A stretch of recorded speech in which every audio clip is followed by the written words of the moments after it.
Hi, welcome to today's video, and in this video we're going to go over some examples of word problems related to linear equations. If you need help with the basics of linear equations, I encourage you to check out my previous video where I went over the basics. In this video we're going to straight jump into the examples. So here is the first question. And the question is, a company that makes wildlife videos purchases camera equipment for $32,400.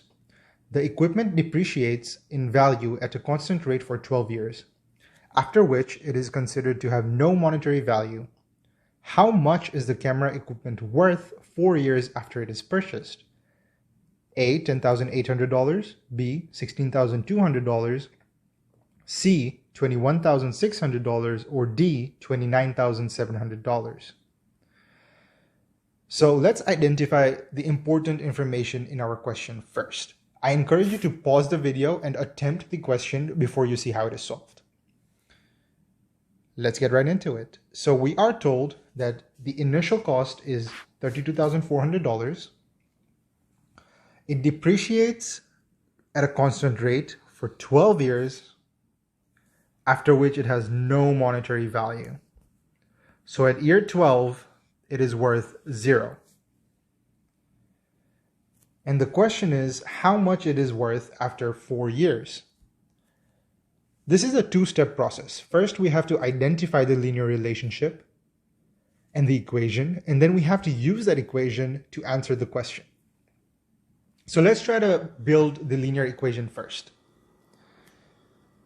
So we're told that at 0 years, the value is $32,400. After 12 years, the value is 0. So we're going to say that Y is going to be our value in dollars. X is going to be number of years, and M is going to be our depreciation. Depreciation is normally in a percentage, and what it's telling us is for every year that passes, which is X, we're going to lose a certain amount of monetary value out of Y. And let's remember that our general form of the equation is Y is equal to mx plus b. Now, we can use the information given to form a relationship. We know that the value is 0 at year 12. So let's plug in 0 for Y and 12 for X. And we also know at 0 years, so when X is 0, Y is $32,400. So let's use both of these to figure out what our linear relationship is. So first, let's use this. So at 0 years, Y is going to be $32,400. That is the value. So $32,400 is equal to M times 0 plus B. This is 0. So that gives us the coefficient B is $32,400. So now we have an additional information to plug into our general form of the equation right here. This B is $32,400. Now we can use the second part to figure out our depreciation value. So our value is 0 when 12 years have passed, and we've just found out that our B is $32,400. Solving for M, we will get negative $32,400 over 12 is equal to M. which will give us an M value of negative 2,700. This means that each year, the camera is losing $2,700 in value. The question is, how much is the camera worth after 4 years? So let's plug in 4 years for X using the M and B we found. So our value Y is equal to M, X is 4, plus B. And if we solve this, we're going to see that Y is going to be equal to $21,600. This is the answer to our question. So our answer is option C. Let's look at another example which is similar. Ken is working this summer as part of a crew on a farm. He earned $8 per hour for the first 10 hours he worked this week. Because of his great performance, his salary was raised to $10 for the rest of the week. He saves 90% of his earnings from each week. What is the least number of hours he must work to save at least 270 for the week? This question is similar to the first one, in which it is a two-step process. First, we have to identify the relationship, and then we have to use that relationship to answer the question. So go ahead and pause the video and attempt the question. All right, I'm going to now get into it. And let's first identify the important information we have. It tells us that he earned $8 for the first 10 hours. His salary was raised to $10 per hour for the rest of the week. And he saves 90% of everything he earns. So let's use this information to form a relationship. So this 90%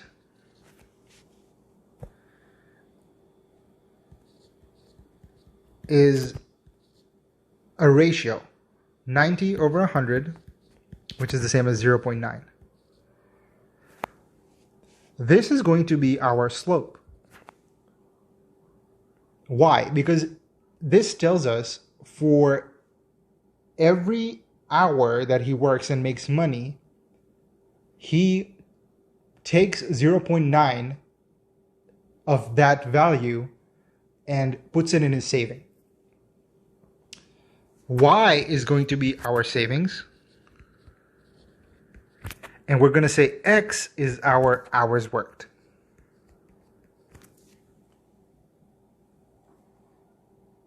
We do not have a value for B because he does not start with any money. So there is no coefficient. The coefficient point is 0, 0. At 0 hours, he has 0 savings.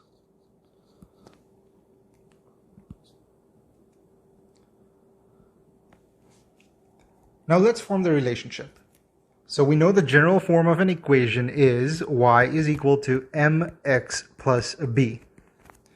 We know b is 0. Our m is 0.9. Our y is the savings. And our x are the hours he's going to work. But what we're trying to find is a monetary value. And we are told how much he earns per hour. So the relationship is going to be savings, which is y, is equal to, he's saving 90% of what he makes. We are told that he makes $8 per hour for the first 10 hours. So he has already made $80. Additionally, he makes $10 for each hour he works. And our B is 0. So this is the relationship that we have formed. Now, let me remove this right here. Now we can use this to solve for the question that they are asking. And the question is, what is the number of hours he must work to save at least 270? So we're given savings, which is y. So If his savings is 270 and he's saving 90%, he's already made 80 and he's earning $10 for each additional hour, how many hours must he work, which is our X? Now using some algebra here, we're going to divide 270 by 0.9. We're going to take this to this side, which is going to equal 80 plus 10x.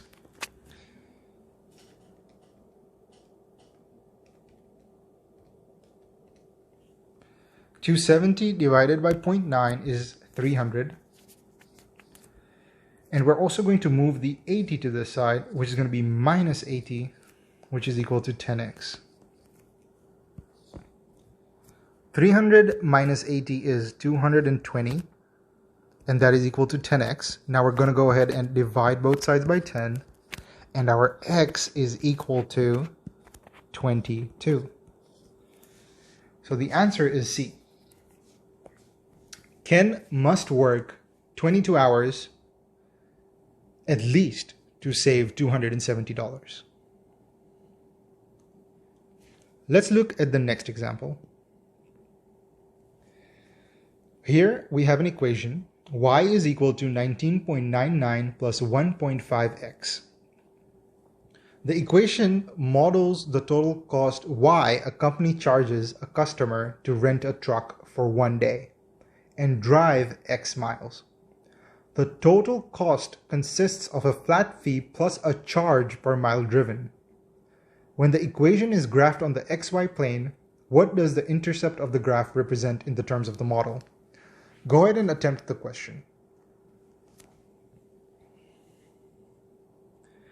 So the solution is going to be, let's go ahead and plot it. That will make it the easiest to visualize.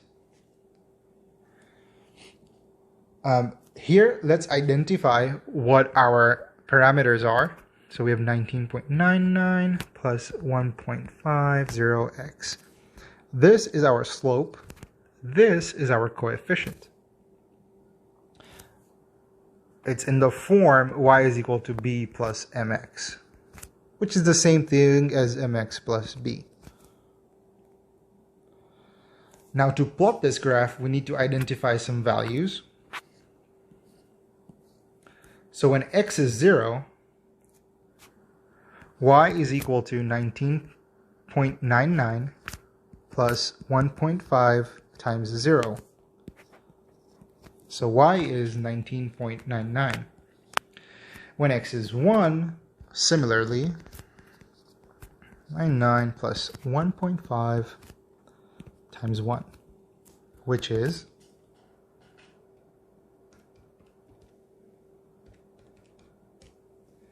21.49. Now, I'm going to erase this area. And let's go ahead and plot the graph.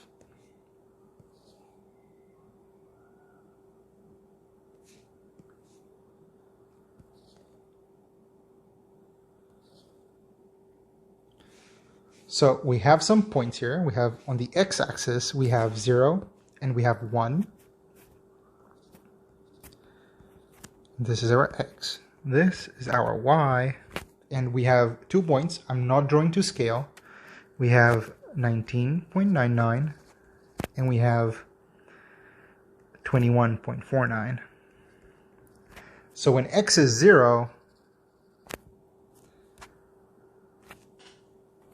we start at 19.99, which is our coefficient. And when x is 1, we go to 21.49. And this gives us a line. So as x increases, y increases. So the more miles they drive, these are our miles, the more we charge. This makes sense. Now the question is, what does the intercept represent? The intercept here, as you can see, is at 0.0 on x. So even before they drive any miles, they are charged 19.99. So it's not a charge per mile. And it's not a daily charge, because the daily charge is the combination, and it depends on how many miles they drive, plus they're already being charged 19.99. So the 19.99, which is our coefficient, is the flat fee that we charge, regardless of how many miles they drive. So the answer is A. Let's look at the next question. Now here we are given, let me go ahead and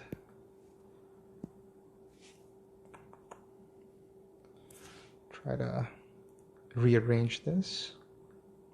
Okay. So this is question number 4, and this is the information we have. We have a chart, a table, and the table tells us the nutrients and their calories per gram. So protein is 4 calories per gram, fat is 9 calories per gram, and carbs are 4 calories per gram.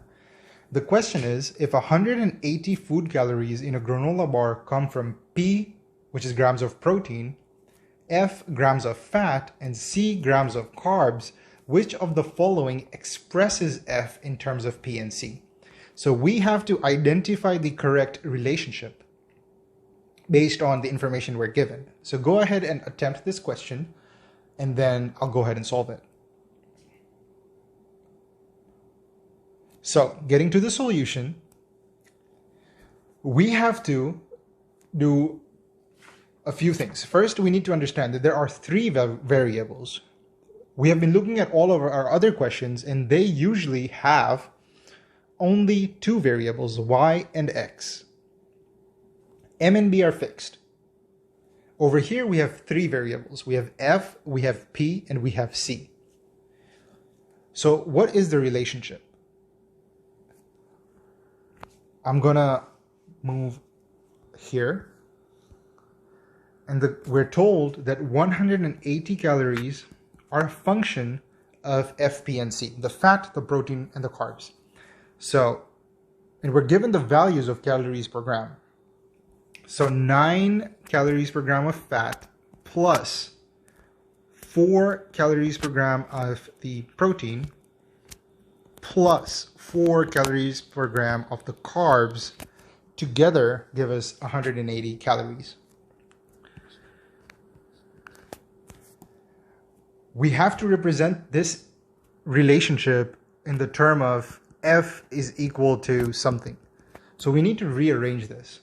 So let's move F on this side, and let's move 180 on this side as the first step. So we're going to get negative 9F is equal to 4P plus 4C minus 180. Now, let's go ahead and divide both sides by negative 9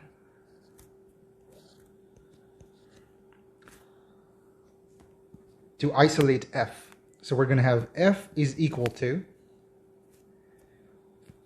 negative 4 over 9 P minus 4 over 9 C minus 180 over negative 9. Negative 180 over negative 9 makes positive 20. So what we're left with is negative 4 over 9 P minus 4 over 9 C plus 20. We can isolate this negative 4 over 9 because it's common for P and C. So we can say F is equal to 20 minus 4 over 9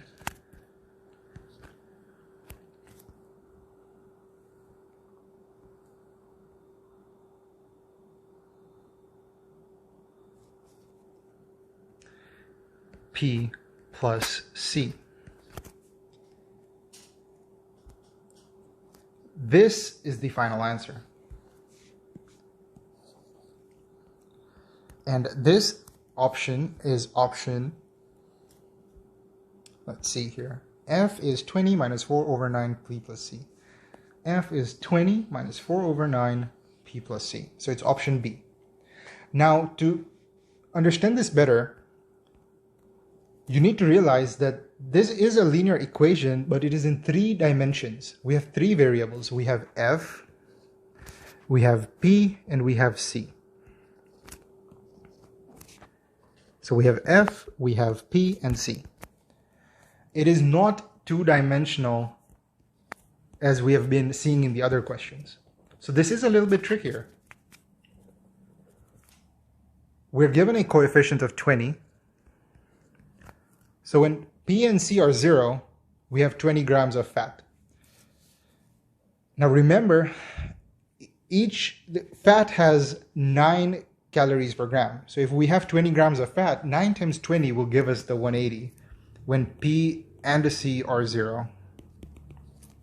So 20 is our coefficient, or B. Negative 4 over 9 is our slope. And P plus C are our variables. So because it's a negative slope, our line is going downwards in a 3-dimensional space. So for every point on this line, we have an F value, a P value, and a C value. As F decreases, our P and C values increase.